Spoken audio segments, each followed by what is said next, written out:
안녕하세요. 신소재에서 사랑하는 그대에게 책 읽어주는 요한 레오나르디 신부입니다.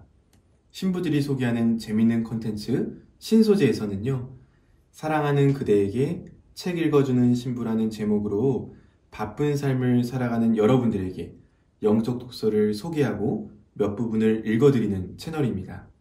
너무 부담 갖지 마시고요. 출근길, 퇴근길이나 또 혼자 계실 때 편안하게 들어보시기를 권해드립니다. 사실 저도 처음 시도해보는 분야라서 많이 어색한데요. 청취자들과 함께하면서 매번 업데이트되는 사랑하는 그대에게 책 읽어주는 신부가 되도록 하겠습니다. 기도로 함께 해주시라 믿고 오늘 그 첫 시간 시작해보도록 하겠습니다. 다음의 책을 소개해드리도록 하겠습니다. 바로 내 삶을 가꾸는 50가지 방법이라는 책입니다. 안셀린 그린 신부님이 지으셨고 김선태 주교님께서 번역하신 책입니다. 책 제목부터 뭔가 확 땡기지 않나요? 네, 사실 우리 삶이 살다 보면 망가질 때가 생기잖아요. 그런데 이 책을 읽어보시면 우리는 우리 삶을 가꾸는 무려 50가지 방법을 한번 읽어볼 수 있게 됩니다. 물론 모든 방법이 우리 청취자분들에게 와닿지는 않을 수 있지만요. 사람마다 차이가 있으니까요. 그래도 영성의 대가이신 안셀린 그린 신부님의 경험담을 통해서 자연스럽게 우리의 고개를 끄덕이며 읽어나갈 수 있는 내용이라고 생각합니다. 단순히 세상에서 나오는 여러 방법론적 차원이 아니라 영성적이면서 실생활에서도 해볼 수 있는 방법이라 생각하며 몇 가지만 나눠보도록 하겠습니다. 네, 책 제목 맨 위를 보면 이런 내용이 있습니다. 의식은 우리가 날마다 하느님의 축복을 받으며 살고 있음을 깨닫게 한다. 의식은 우리가 날마다 하느님의 축복을 받으며 살고 있음을 깨닫게 한다. 제가 영성적으로 우리에게 다가온다고 말한 이유가 바로 여기 있습니다. 저자는 의식이라는 말을 사용합니다. 그래서 50가지 방법을 소개하기 전에 약 11쪽에 달해서 의식에 대해서 이야기를 하고 있는데요. 다 읽을 수는 없기에 저자가 의식에 대해서 결정적으로 하고 싶은 말을 인용해서 읽어드리도록 하겠습니다. 본책 21쪽입니다. 의식은 나와 하느님을 만나는 곳이다. 의식은 나 중심과 중심을 대면하게 한다. 나는 세상이 그다지 필요로 하지 않는 것, 곧 외적 유용성이 없는 것을 실행함으로써 나 자신과 나의 내면에서 만난다. 나는 내 중심에 이른다. 나는 내 곁에 있으며 내 안에 고요하게 온전히 머물고 있음을 느낀다. 의식은 내가 하느님을 만나는 곳이다. 나는 하느님께서 나와 함께 하심을 믿기에 의식을 거행한다. 의식은 현존하시는 하느님께 나를 온전히 개방하는 행위로 하느님을 만나게 한다.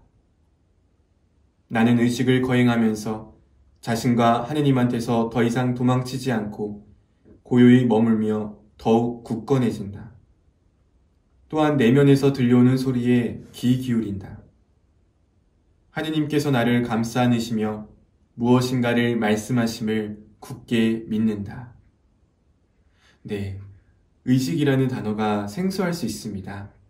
우리 의식 성찰이라고도 얘기를 하는데요. 이 의식 성찰을 한다라는 것은 모든 분심을 내려놓고 오늘 하루의 삶에서 하느님께서 나에게 작용하신 시간, 일상에서 하느님을 만나는 시간을 침묵 속에 찾는 것을 말합니다. 즉, 하느님의 사랑을 찾아가는 시간을 갖는 것입니다.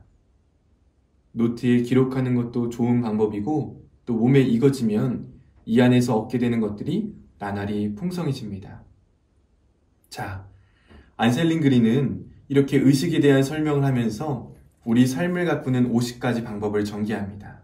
크게 세 부로 나뉘어져 있습니다. 1부, 하루를 가꾸는 14가지 의식. 2부, 한 해를 가꾸는 24가지 의식. 3부, 삶을 더 깊이 있게 하는 12가지 의식. 그래서 총 50가지 방법을 우리에게 선물해주고 있습니다. 저는 여러분들과 50가지 방법 중 9가지를 같이 나눠보도록 할게요. 1부, 하루를 가꾸는 14가지 의식에서는 5가지를 나눠보겠습니다. 첫 단락부터 아주 공감되는 이야기를 합니다.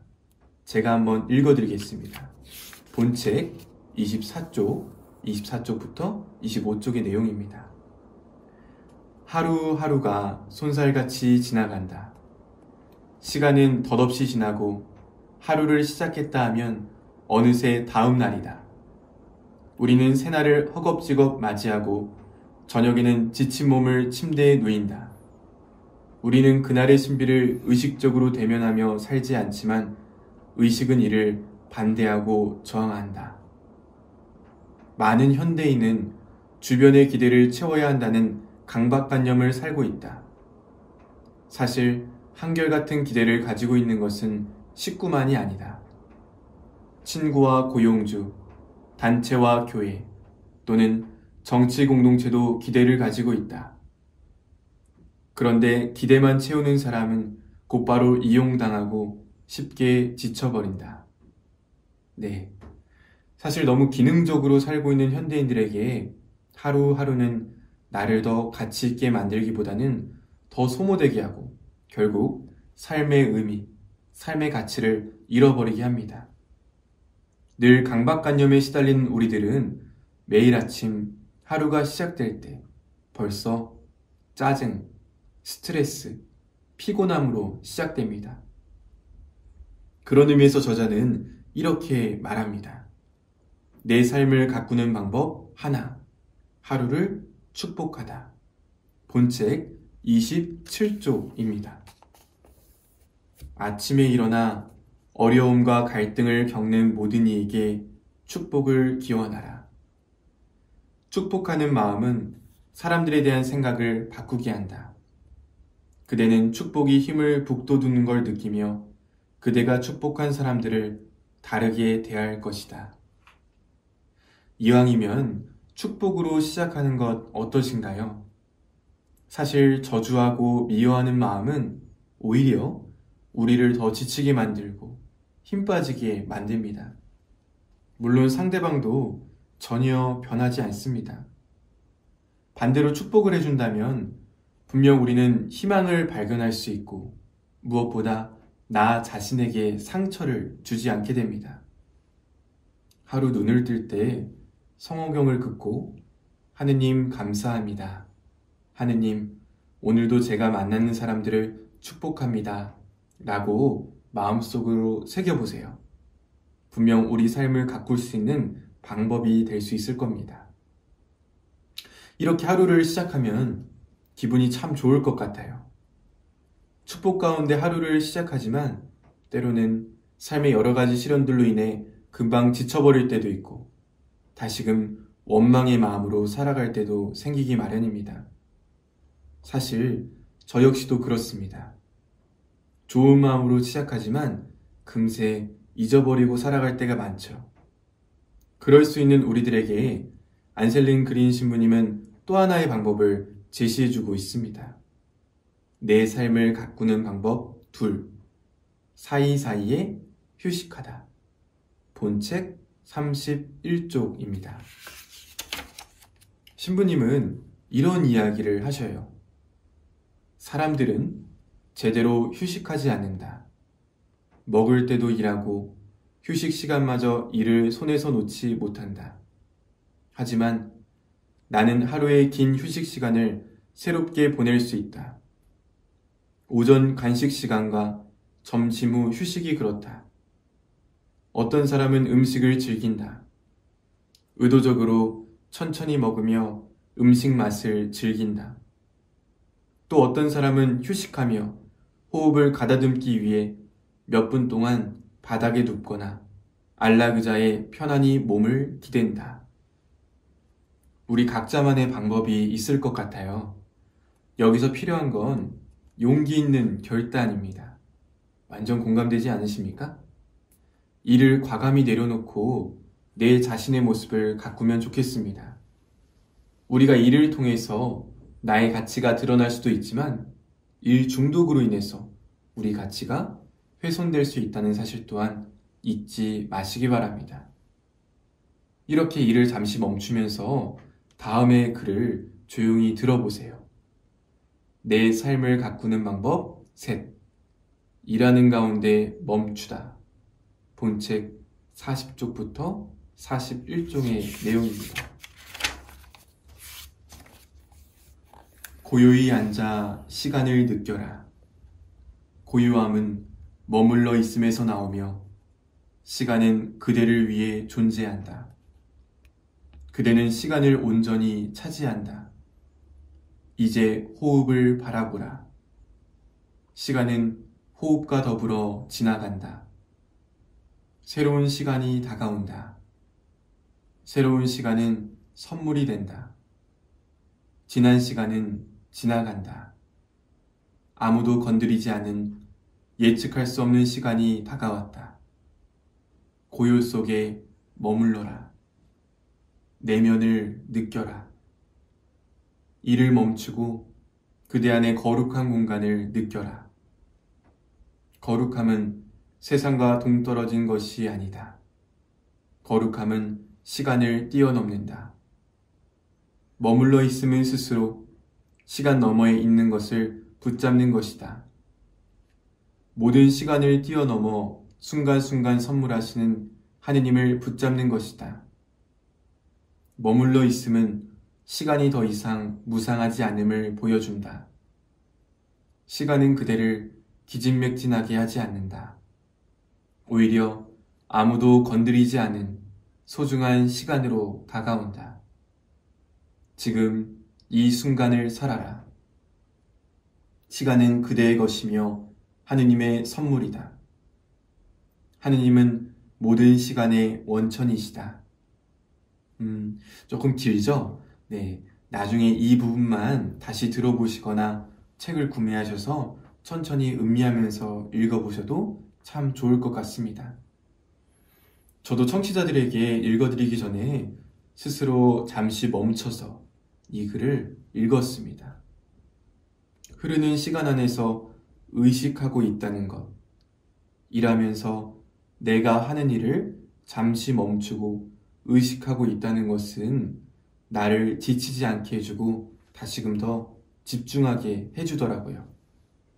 누구나 똑같은 시간으로 다가올 수 있지만 잠시 일을 멈추고 나를 돌아보는 연습을 하는 것도 우리의 삶을 가꾸는 중요한 방법이라고 생각합니다. 오늘날 너무 지쳐있을 때가 많잖아요. 웃음이 사라진 삶을 절망 속에서 살아갈 때 한번 읽어보시면 좋겠습니다. 그리고 여러분들에게 들려드리는 이 이야기가 조금이나마 도움이 되면 좋겠습니다. 자, 이렇게 하루를 살아낸 사람들에게 저녁 시간과 잠자리에 드는 시간은 너무나 중요합니다. 그냥 살았다. 오늘 하루 끝났네. 라면서 우리는 우리의 하루를 너무 성급하게 마무리를 합니다.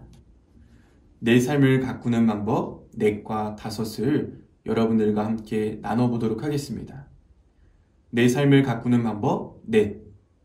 저녁에 하느님께 두 손을 내밀다. 내 삶을 가꾸는 방법 다섯. 잠자리에 들다. 안셀린 그린 신부님께서 열심히 하루를 산 여러분에게 중요한 말씀을 선물해 주십니다. 한번 들어보실까요? 본책 56쪽입니다. 두 손과 손에 쥔 모든 것을 하느님께 바쳐라. 오늘 일어난 일을 평가하지 마라.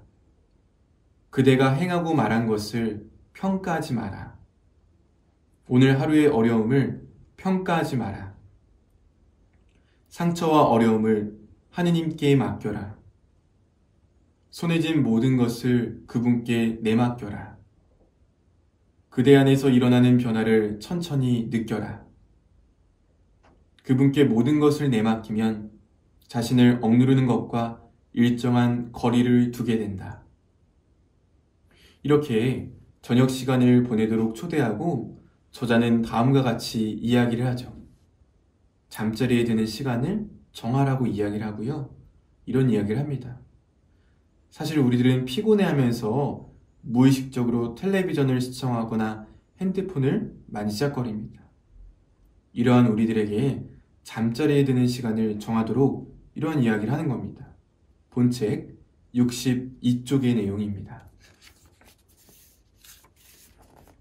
저녁에 옷을 천천히 벗는 것은 건너감의 의식이다. 옷을 벗으면서 하루의 수고를 내려놓는 것을 알게 되리라. 세수를 하거나 샤워를 하라. 오늘 하루의 모든 더러움을 씻어내라.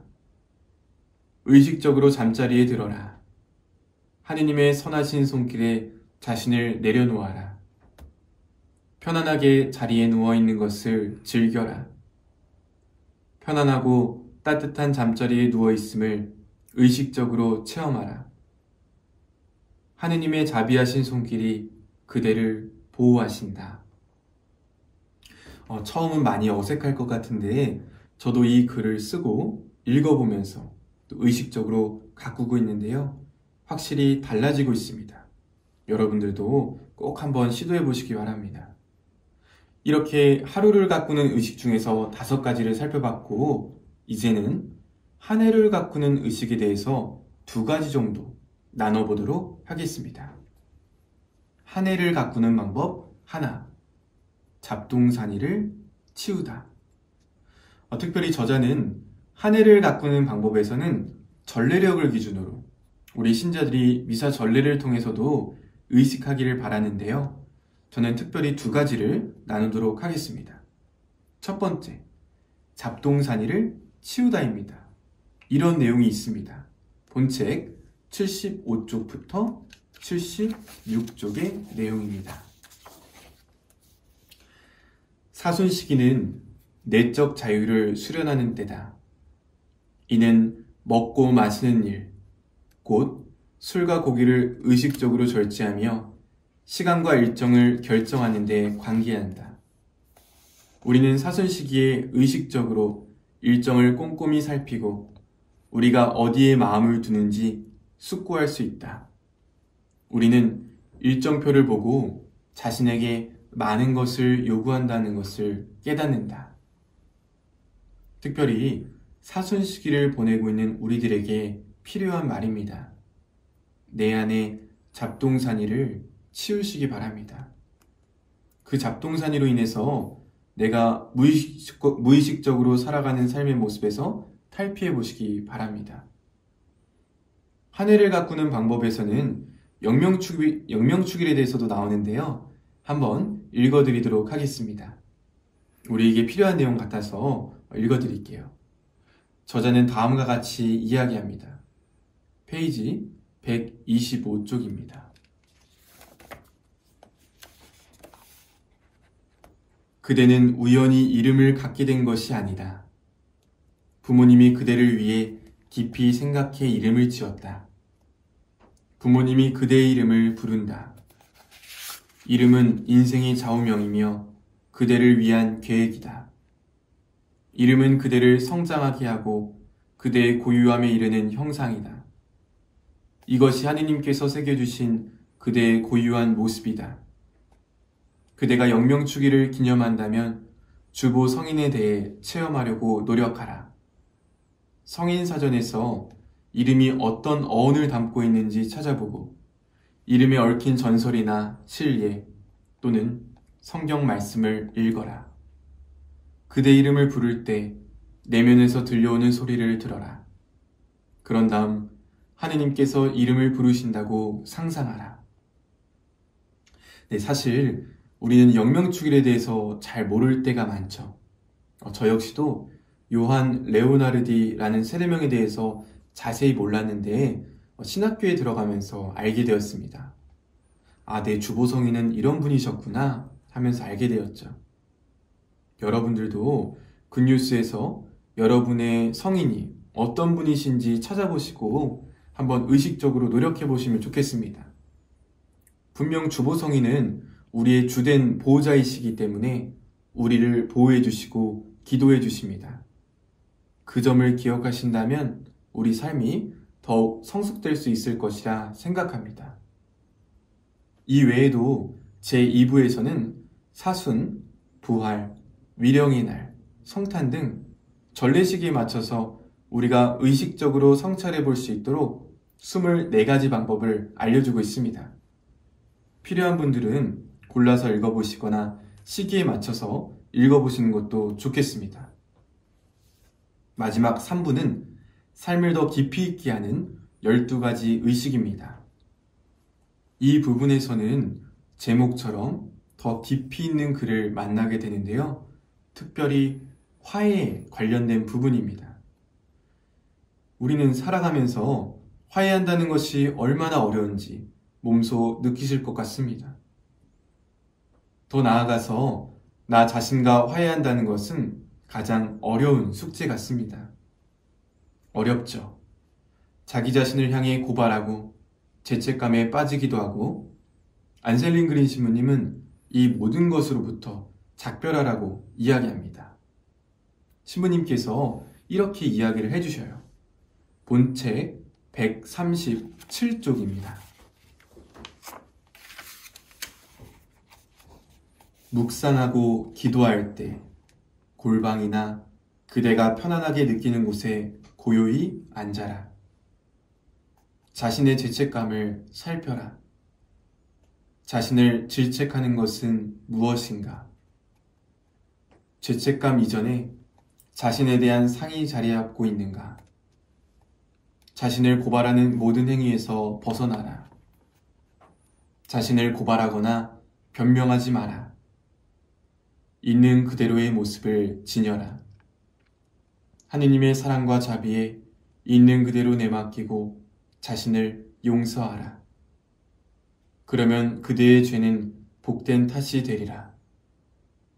그대의 죄는 자신을 의인으로 여기지 않게 하리라. 이 글을 통해서 자기 자신과 깊은 화해를 경험할 수 있기를 소망합니다. 하느님의 사랑과 자비에 있는 그대로 맡기고 자기 자신을 용서하면 우리는 우리의 죄는 복된 탓이 된다는 걸 잊지 마세요. 마지막으로 내 삶을 깊이 있게 하는 의식 중에서 받아들이다, 놓아주다, 하나되다, 변화되다, 새롭게 되다 부분을 소개하도록 하겠습니다. 이 부분은 총 8쪽으로 구성되어 있는데요. 교회가 5단계를 통해서 더 깊이 있게 성장할 수 있도록 하는 안내 역할을 해주고 있습니다. 받아들임과 놓아줌은 아주 긴밀한 관계에 있죠. 내가 받아들인 것만 놓아줄 수 있기 때문에 우리는 더 깊이 있게 의식적으로 나의 삶에 내가 받아들이는 것이 무엇인지를 살필 수 있어야 합니다. 또한 내가 놓아버리는 것이 무엇인지를 살펴봐야 할 것입니다. 본책 163쪽에서는 다음과 같은 이야기를 하고 있습니다. 교회는 우리에게 성찰 예식을 통해 하나됨을 체험하게 한다. 우리는 성체를 받아 모심으로써 그리스도와 하나 되고 그리스도를 통해 하느님과 하나 된다.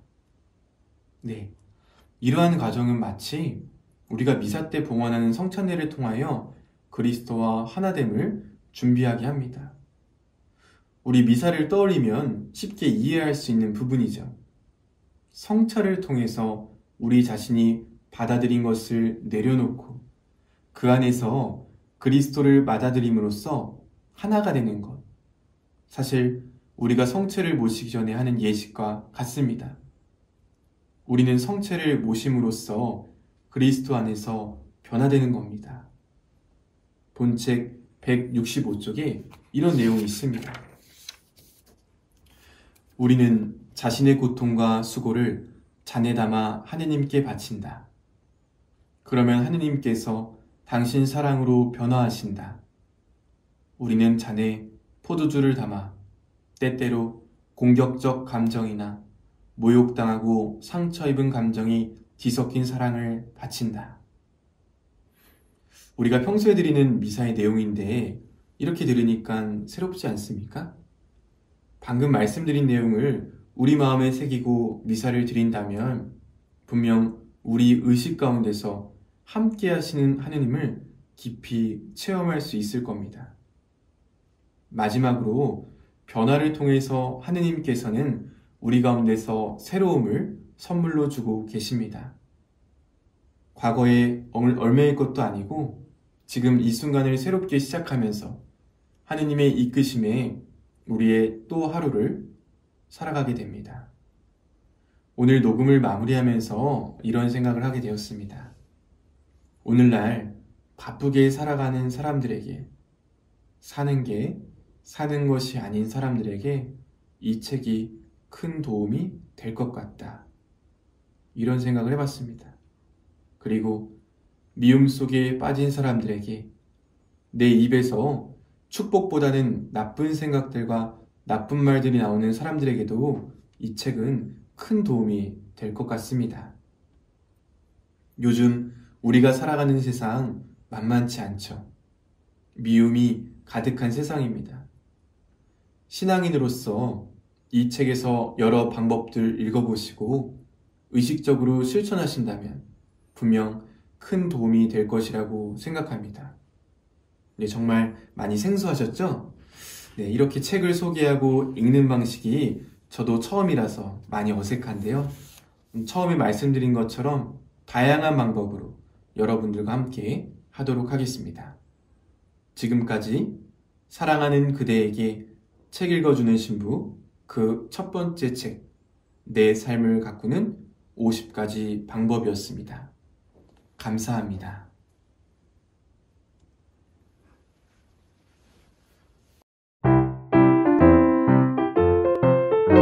신부들이 소개하는 재미있는 신앙 콘텐츠